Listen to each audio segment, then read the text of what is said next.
Listen carefully. If you are still waiting for someone to rescue you, you are still suffering by choice. Not because you are weak, not because you failed, but because your mind is clinging to a fantasy that Buddhism has warned about for over 2,000 years. The fantasy is this: that peace will arrive after someone understands you, fixes things for you, validates your pain, or removes your burden. That fantasy keeps the mind restless. It keeps the heart tense. It keeps you stuck in silent negotiation with life. The Buddha never promised rescue. He taught liberation. And liberation begins the moment you stop waiting for help and start seeing clearly. This talk is not comforting. It is clarifying. If you stay with it, something inside you will loosen. Not because your problems disappear, but because your dependence on rescue does. 1. Waiting for rescue is a form of attachment. In Buddhism, attachment is often misunderstood. People think it only refers to clinging to pleasure, possessions, relationships, or comfort. But attachment runs deeper than what you want to have. It includes what you expect to happen before you allow yourself to be at peace. Expectation is one of the most subtle and dangerous forms of attachment because it hides behind words like hope, patience, faith, or endurance. When you expect someone to save you, support you, understand you perfectly, or remove your burden, you are no longer present with life as it is. You are mentally postponing peace until reality meets a condition you invented. When you expect rescue, what you are really saying is simple. This moment is not acceptable. I will relax only when something outside me changes. That statement may never be spoken, but it is felt in the body and reinforced in the mind. Buddhism teaches that attachment is not about objects or people themselves. It is about the belief that your inner state depends on something external. The moment peace is made conditional, suffering is guaranteed. Not eventually, immediately. This is why waiting for rescue feels exhausting, even when nothing dramatic is happening. The mind stays alert, scanning the future. The body remains tense, preparing for relief that has not arrived. You may be sitting still, but inwardly you are leaning forward, as if life is late and you are waiting for it to catch up. The present moment is no longer something you inhabit. It becomes something you endure while hoping for a better one to replace it. That rejection of the present is where suffering quietly multiplies. Many people defend this state by calling it hope. They say hope keeps them going, that patience is a virtue, that waiting is noble. Buddhism does not deny hope or patience, but it exposes when they turn into dependence. Hope that requires an outcome to feel okay is not liberating. It is attachment with polite language. Patience that is secretly bargaining with life is not wisdom. It is resistance dressed as endurance. The mind tells itself a story of strength while the nervous system remains contracted and unsettled. The Buddha taught that suffering does not come from pain itself. Pain is inevitable. Bodies age, relationships change, plans collapse, and uncertainty is constant. Suffering comes from craving, from wanting reality to be different than it is right now.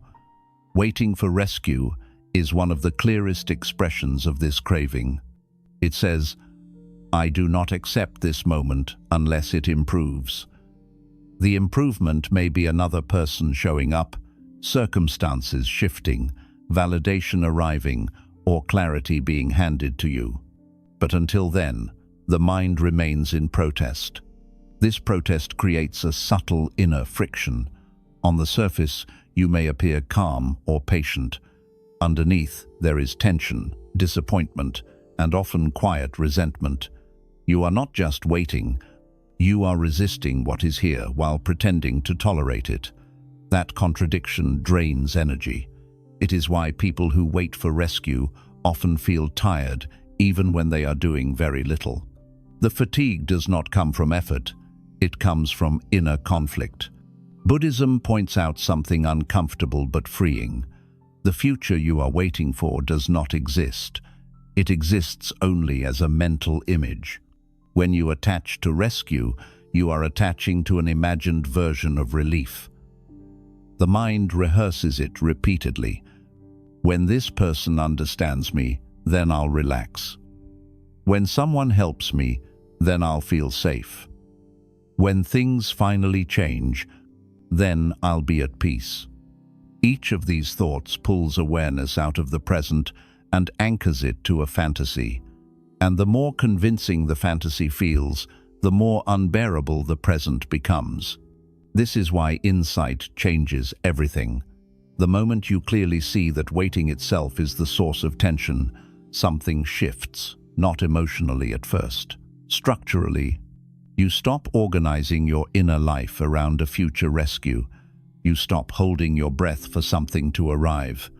The body begins to settle because it is no longer preparing for relief. The mind softens because it no longer needs to monitor time and outcomes.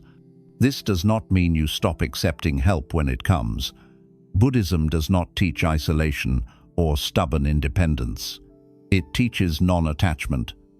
You can receive support without leaning on it for inner stability. You can welcome kindness without postponing peace until it appears. The difference is subtle but profound. One is openness, the other is dependence. When attachment to rescue dissolves, you stop leaning forward into the future. You stop begging time to move faster or people to be different. You begin to stand where you are. That standing is not dramatic. It does not feel like victory or relief. It feels like grounding, like the nervous system finally realizing it no longer has to wait. This is where real peace begins, not because circumstances improve, but because the inner argument with reality ends. The present moment is no longer something to escape from. It becomes something you can actually inhabit. And in Buddhism, inhabiting the present without craving is the beginning of freedom. 2. Expecting help keeps you in a child mind. In Buddhism, suffering is not only about what happens to you. It is about the level of mind from which you meet what happens. One of the clearest signs of ongoing suffering is not pain itself, but immaturity of response. Expecting someone to rescue you keeps the mind locked in a childlike position, even if your body is grown and your responsibilities are heavy. Look closely at what happens internally when you expect help. There is a subtle shrinking. The mind positions itself as small, overwhelmed, and dependent. It waits for reassurance, permission, protection, or intervention. This is not an insult, it is a pattern. A child survives by relying on others to regulate danger, emotion, and uncertainty. When this same pattern continues into adulthood, peace becomes impossible, because the world is no longer structured to provide that kind of constant rescue. A child mind believes safety comes from outside. An adult mind learns stability from within. Buddhism is uncompromising about this transition. Awakening is not about becoming softer or more comforted. It is about becoming more awake, more responsible, and more grounded in reality as it is. Expecting rescue delays this maturation because it quietly reinforces the belief that you cannot meet life on your own. This is why waiting for help often feels humiliating, even when no one is shaming you. Something inside knows it is out of alignment. You may tell yourself that it is natural to need support, and that is true. But needing support is not the same as needing to be saved. Support strengthens your footing. Rescue replaces it. One leads to confidence, the other maintains helplessness. When the mind stays in a child position, it constantly scans the environment for signs of safety. Are they coming? Will this change soon? Does someone finally understand? This scanning creates anxiety because safety is never guaranteed externally. people are inconsistent. Circumstances shift, plans collapse. A mind trained to rely on rescue will always feel threatened because the world cannot provide the certainty it seeks. Buddhism teaches that clinging to dependency keeps the nervous system activated. The body remains alert, waiting for relief. The mind remains restless, negotiating with reality. This is why peace feels unreachable, even during calm periods. The child mind does not relax unless someone is actively holding it. In adult life, that holding rarely comes in the way the mind demands. There is also another consequence that is harder to admit. Expecting rescue quietly avoids responsibility. Not responsibility in a moral sense, but responsibility for your own inner state. As long as someone else is supposed to fix things, you are not required to fully meet your fear, your grief, your anger, or your confusion. Waiting becomes a way to delay inner work. It feels safer to hope someone will arrive than to face the rawness of your own experience directly. Buddhism does not condemn this avoidance. It simply reveals its cost. As long as you are waiting, you are not learning how to stand. As long as you are hoping to be carried, you are not strengthening your own balance. This is why growth feels stalled when rescue is expected. Life keeps presenting the same lessons because the mind has not yet matured enough to receive them. The shift out of the child mind is uncomfortable. It often begins with a sense of loneliness. When you stop expecting help, you may feel exposed, unsupported, or abandoned. Buddhism does not rush to soothe this feeling. It asks you to stay present with it. That loneliness is not a sign that something is wrong. It is the space where self-reliance begins to form. Self-reliance in Buddhism does not mean isolation or arrogance. It means knowing that your capacity to meet experience does not depend on someone else regulating it for you. You learn to sit with discomfort without immediately seeking rescue. You learn to observe fear without asking it to leave. You learn to feel sadness without demanding reassurance. This is not coldness, it is stability. As this maturity develops, something important changes. You stop relating to life as a helpless participant, waiting for permission to relax. You begin relating as a grounded presence, capable of responding. Problems do not disappear, but they no longer define your inner posture. You face them upright instead of collapsed inward. The Buddha emphasized that liberation requires this internal adulthood. No one can grow your awareness for you. No one can digest your experiences on your behalf. Teachers can guide, friends can support, and compassion can be shared. But the work of seeing clearly and standing steadily belongs to you alone. Expecting rescue delays this realization. Letting go of that expectation accelerates it. When the child mind relaxes its grip, peace does not arrive as comfort, it arrives as dignity.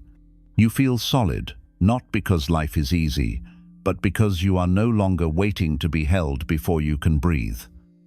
That is the difference between surviving and being awake. This is why Buddhism does not promise rescue. It invites maturity, and maturity is the soil in which real peace grows. 3. No one can walk the path for you. One of the most difficult truths in Buddhism is also one of the most liberating. No one can do your inner work for you. This is not said to isolate you or strip you of support. It is said to return your power to where it has always belonged. Waiting for rescue often hides a deeper belief that someone else can carry you through the most difficult parts of your life. Buddhism dismantles this belief completely. The Buddha was explicit about this. He did not present himself as a savior who would remove suffering on behalf of others. He presented himself as a guide who pointed to the path and said, "Walk it yourself." This distinction matters. A savior creates dependence. A guide creates clarity. When you confuse guidance with rescue, you delay your own awakening. The path in Buddhism is not theoretical. It is lived through direct observation of the mind, the body, and experience as it unfolds.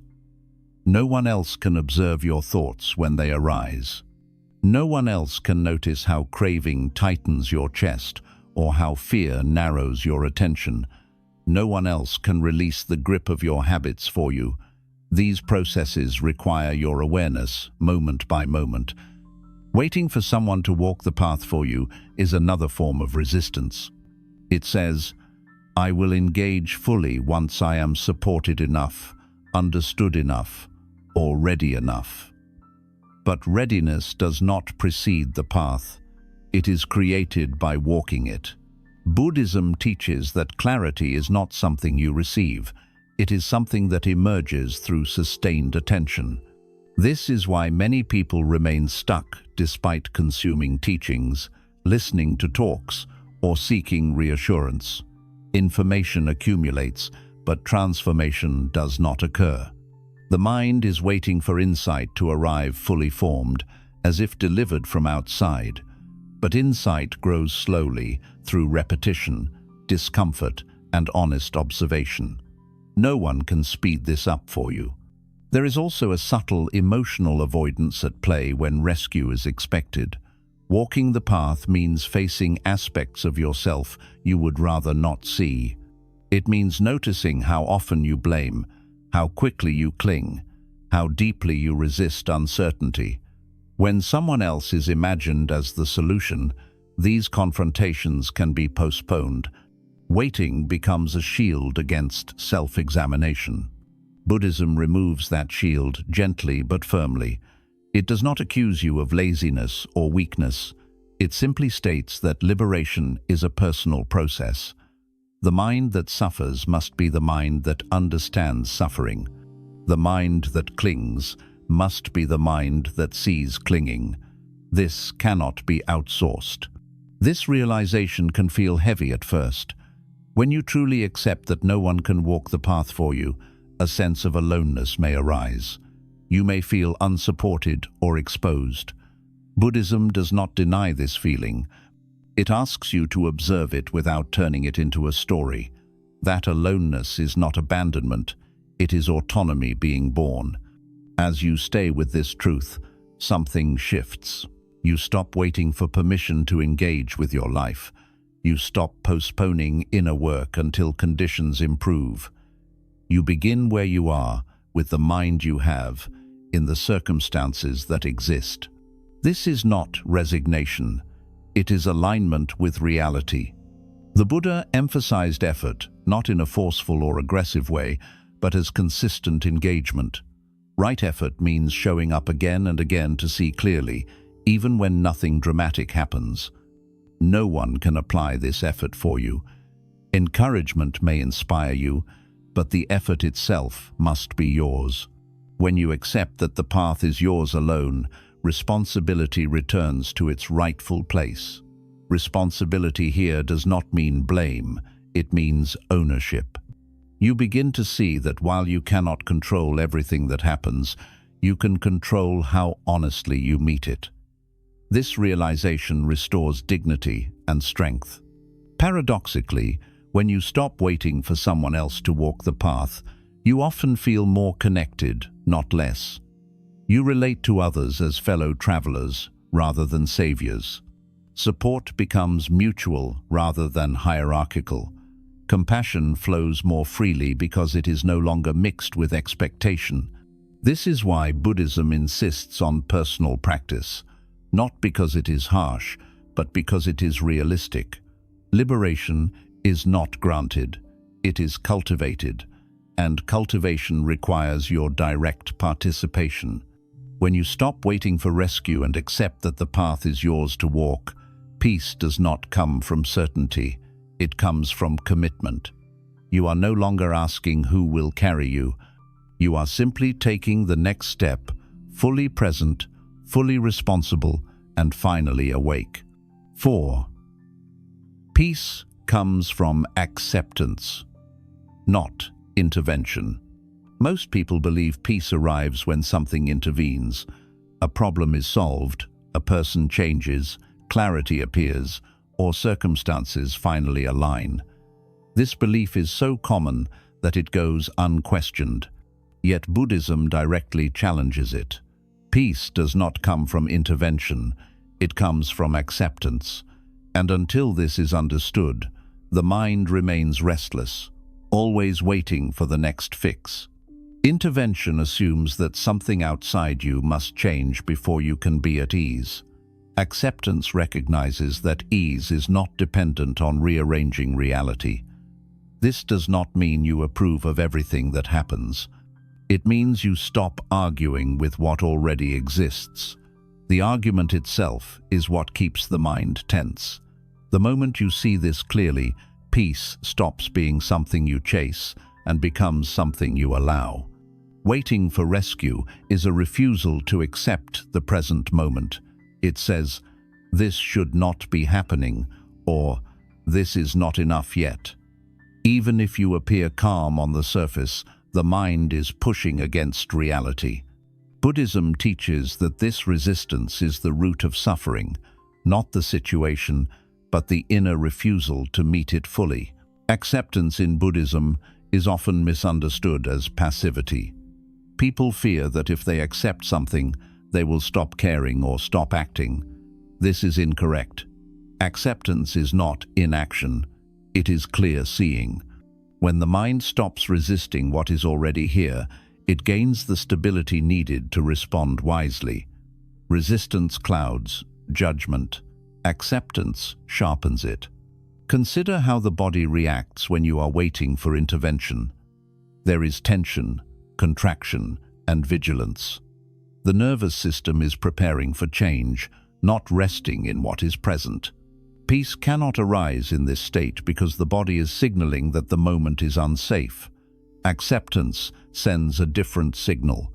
It tells the body that there is no immediate threat, that it is allowed to settle. From this settling, clarity emerges. The Buddha taught that suffering is maintained by craving and aversion. Craving wants something more, aversion wants something else. Waiting for rescue contains both. You crave relief and resist the present. Acceptance releases both movements. It does not eliminate pain, but it removes the extra layer of struggle that turns pain into suffering. This is why peace often feels elusive even after problems are solved. Intervention may bring temporary relief, but if the habit of resistance remains, the mind quickly finds something new to oppose. Acceptance addresses the habit itself. It changes your relationship with experience, not the experience alone. When you stop waiting for rescue, the present moment stops feeling like a holding cell. It becomes a place you can actually inhabit. You begin to notice sensations, thoughts, and emotions without immediately trying to escape them. This is not resignation. It is intimacy with life as it is. Buddhism emphasizes mindfulness. For this reason, mindfulness is the practice of meeting experience without adding commentary or resistance. It trains the mind to stay rather than flee. As this capacity develops, acceptance becomes less of an idea and more of a lived reality. You feel the difference in your body. The breath deepens, the muscles soften, the mind slows down. Intervention promises peace later. Acceptance allows peace now. This does not mean you stop making changes in your life. It means change arises from clarity rather than desperation.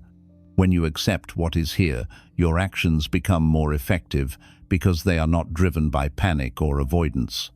Waiting for rescue keeps peace perpetually delayed. Acceptance brings it into the present. This is why Buddhism places such emphasis on seeing reality clearly. When you stop demanding that life be different before you relax, something fundamental shifts. You are no longer negotiating with existence, you are participating in it. Peace, in this sense, is not a reward for endurance. It is the natural state that appears when resistance ends. And resistance ends the moment you stop waiting for intervention and start accepting what is already here. 5. Dependence creates silent anger. One of the least examined consequences of waiting for rescue is the anger it quietly produces. This anger is rarely loud or explosive. It does not always show itself as rage. More often, it appears as bitterness, disappointment, withdrawal, or emotional numbness. Buddhism pays close attention to this kind of hidden suffering because it poisons the mind while pretending to be patience. When you expect someone to save you, you enter into an unspoken contract. You may never articulate it, but it operates beneath the surface. The contract says that if you wait long enough, endure quietly, or suffer correctly, someone or something will eventually make things right. When that rescue does not come, the mind feels wronged. Even if you tell yourself that no one owes you anything, the emotional residue remains. This is how silent anger is born. It is not directed outward in obvious ways. Instead, it settles inward as resentment toward people, life, or even yourself. You may feel overlooked, unsupported, or abandoned. You may start believing that life is unfair or that others are indifferent. Buddhism does not deny these feelings. It asks where they came from. Resentment does not arise simply because help did not arrive. It arises because an expectation existed in the first place. The mind secretly counted on an outcome that was never guaranteed. When reality failed to meet that expectation, the disappointment hardened into anger. This anger often goes unacknowledged because it conflicts with the self-image of being patient, kind, or spiritually mature. Waiting for rescue also creates a sense of moral superiority that feeds resentment. The mind may think, "I endured, I stayed quiet, I did my part. Why didn't anyone step in?" This comparison deepens suffering because it frames life as a transaction. Buddhism points out that reality does not operate on moral bargains. Pain is not relieved because you waited politely. Peace does not arrive because you suffered silently. Silent anger also distorts perception. Once it takes root, you begin interpreting events through a lens of grievance. Neutral actions feel dismissive. Delays feel intentional. Absence feels personal. This is not because others are necessarily harmful, but because the mind is interpreting everything through the wound of unmet expectation. Buddhism teaches that anger is not just an emotion, it is a state of contraction. It tightens the body, narrows attention, and reduces flexibility. Silent anger is especially damaging because it does not release through expression. It simmers. Over time, it erodes compassion, both for others and for yourself. When you stop waiting for rescue, this anger begins to dissolve. Not because people suddenly behave better, but because the contract is torn up. There is nothing left to be violated. Without expectation, disappointment loses its fuel. Without disappointment, resentment cannot form. This does not mean you become indifferent or detached in a cold way. It means you stop demanding from life what it never promised. You meet others as they are, not as saviors in waiting. This shift brings relief because the mind no longer needs to monitor fairness or tally sacrifices. Buddhism emphasizes letting go not as a moral ideal but as a practical necessity. Holding on to resentment is painful work. It consumes energy without producing clarity. When expectation falls away, the mind regains space. Emotions move more freely. Anger arises and passes instead of settling into identity. As dependence dissolves, honesty increases. You no longer need to pretend you are okay while quietly blaming others for not rescuing you. You can acknowledge pain without turning it into accusation. This honesty is a form of compassion. It frees you from the burden of suppressed resentment. Peace cannot coexist with silent anger. As long as you are waiting for rescue, some part of you will feel wronged by its absence. When you stop waiting, anger loses its target. What remains is a quieter, more spacious mind, no longer burdened by the expectation that someone else must make things right before you can be at ease. This is not emotional numbness, it is emotional clarity, and clarity is what allows peace to take root. 6. Self-reliance is not ego, it is clarity. Many people resist letting go of rescue because they fear what comes next. They worry that without dependence they will become cold, arrogant, or isolated. Buddhism addresses this fear directly. Self-reliance, as it is taught on the path, is not ego, it is clarity. It is the clear understanding of what is yours to carry and what is not. Ego seeks control, superiority, and validation. It wants to prove itself. Self-reliance seeks none of these. It simply recognizes that your inner stability cannot be outsourced. When you expect rescue, you are handing responsibility for your peace to conditions you cannot control. This is not humility. It is confusion about where peace actually comes from. Buddhism teaches that each person must become a refuge to themselves. This statement is often misunderstood. It does not mean you reject connection or deny interdependence. It means you stop depending on others to regulate your emotional and mental state. You stop asking the world to hold you together. You learn how to stand on your own awareness. When self-reliance begins to form, the body feels it first. There is a subtle straightening. The breath becomes steadier. The mind feels less scattered. This is not because life has become easier, but because the nervous system no longer waits for permission to settle. It realizes that it can meet experience directly. This clarity changes how you relate to help when it does arrive. You no longer cling to it or fear losing it. Support becomes something you appreciate, not something you need in order to function. This removes desperation from relationships. People are no longer burdened with the role of savior. They are allowed to be human. Self-reliance also dismantles self-pity. As long as you are waiting for rescue, there is a narrative that says you are stuck until someone intervenes. This narrative keeps you passive. When you accept that your response to life is your responsibility, movement becomes possible.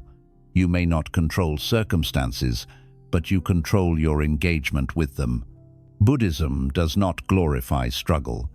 It does not ask you to endure pain alone out of pride.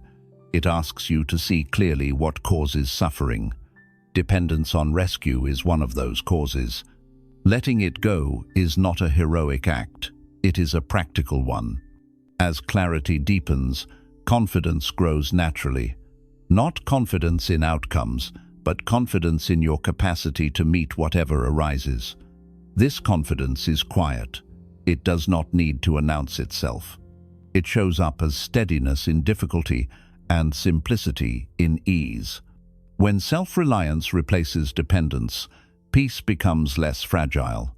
It is no longer tied to people behaving a certain way or situations resolving quickly. It rests on awareness itself. This is why Buddhism emphasizes inner refuge. Everything else is unstable by nature. Self-reliance, in this sense, is not separation from others. It is the foundation for healthy connection. When you are not asking others to rescue you, you can meet them honestly, without pressure or resentment. Compassion flows more freely when it is not mixed with need. This is the clarity Buddhism points toward, not the ego that says, "I need no one," but the wisdom that says, "I can stand here as I am." From this place, peace is no longer borrowed, it is embodied. 7. When you stop waiting, life meets you differently. There is a quiet shift that happens when you finally stop waiting for rescue. It is not dramatic, and it is not immediately comfortable. Nothing outside you may change at first. The same problems may remain.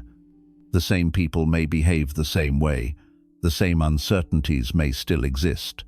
But something fundamental in your relationship with life begins to reorganize itself.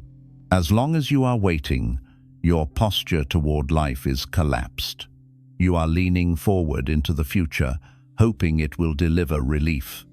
This posture communicates helplessness, not just to others, but to your own nervous system. The body remains tense, the mind remains vigilant, and attention stays scattered. When you stop waiting, that posture changes. You stand where you are. You stop reaching ahead of yourself. This alone alters how life is experienced. Buddhism teaches that intention shapes perception. When your intention is to be rescued, you see life through the lens of lack. You notice what is missing, who is absent, and what has not yet arrived. When the intention shifts to meeting life as it is, perception widens. You begin to notice what is already here, what is workable, and what can be responded to rather than endured. This change affects how others relate to you, even if they are not consciously aware of it. People respond differently to grounded presence than to silent dependence. Grounded presence does not demand, explain, or collapse. It simply stands. This does not guarantee kindness or support, but it often invites respect. And more importantly, it removes the emotional weight from interactions. Others are no longer unconsciously assigned the role of savior. Even when no external support appears, the internal experience is profoundly different. You are no longer counting the hours, days, or signs that something must change before you can relax. The mind stops bargaining with time. Each moment is met on its own terms. This brings a surprising sense of spaciousness. Life feels less like a corridor you must pass through, and more like a place you are already in. Buddhism emphasizes that suffering is not only created by pain, but by the belief that pain should not be happening. Waiting for rescue reinforces that belief. It says, "This is wrong.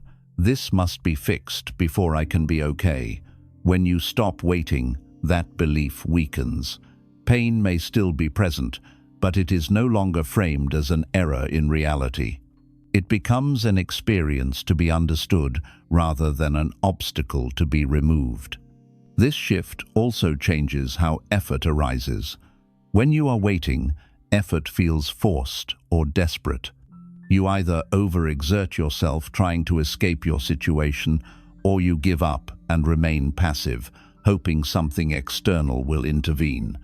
When you stop waiting, effort becomes more natural. You act not to be saved, but to respond. Action is no longer driven by panic or resignation, but by clarity. Life begins to feel more reciprocal. Not in the sense that it suddenly rewards you, but in the sense that you are finally participating in it. You are no longer standing outside your experience, waiting for permission to enter. You are inside it, moving with it, adjusting as needed. This is what Buddhism points to when it speaks of right relationship with reality. Another subtle change occurs in how you relate to uncertainty. Waiting for rescue makes uncertainty intolerable because it delays relief. When you stop waiting, uncertainty becomes manageable. You no longer need to know how things will turn out in order to remain steady. You learn to rest in not knowing. This is one of the deepest forms of peace taught in Buddhism. Over time, this new way of meeting life builds trust. Not trust that everything will work out the way you want, but trust in your capacity to meet whatever arises. This trust is not blind optimism. It is earned through repeated experience of staying present without collapsing. Each time you do not wait to be rescued, you reinforce your own stability. Buddhism does not promise that life will become easier when you stop waiting. It promises that you will become clearer, and clarity changes everything. With clarity, suffering no longer defines you. It becomes one experience among many, no longer the center around which your life revolves. When you stop waiting for rescue, peace does not arrive as a gift. It reveals itself as something that was never actually absent. It was simply obscured by expectation. Once expectation falls away, peace is no longer postponed. It is immediate, quiet, and deeply grounded in reality. This is why the Buddha did not offer salvation through intervention. He offered liberation through understanding. And understanding begins the moment you stop waiting and start meeting life exactly where you are. If there is one thing to understand clearly, it is this: peace was never waiting on someone else to arrive. It was waiting on you to stop postponing it. Rescue feels comforting because it promises relief without responsibility. It allows the mind to believe that suffering is temporary and caused by circumstances alone. Buddhism dismantles this belief, not to make life harder, but to make freedom possible. As long as you are waiting to be saved, your peace is delayed by design. When you stop expecting help, you stop negotiating with reality. You stop measuring the present against an imagined future. You stop shrinking inward while hoping something outside you will expand. In that moment, your posture changes. You meet life upright instead of collapsed, attentive instead of pleading. This does not mean you reject others or deny support. It means you no longer hand over your inner stability to conditions you cannot control. You receive what comes without clinging to it. You face what stays without resisting it. This is the middle way the Buddha pointed to: neither dependence nor isolation, but clarity. Suffering less is not about fixing everything. It is about seeing clearly what creates suffering in the first place. Expectation, dependence, resistance, and waiting are subtle habits of the mind. When they fall away, peace is not manufactured. It is revealed. Nothing magical happens when you stop waiting for rescue. Life does not suddenly become gentle or predictable. What changes is your relationship with it. You stop asking life to carry you, and you discover that you can walk. This is where peace actually begins. Not when help arrives, not when things improve, not when answers appear, but when you stand where you are without waiting to be saved.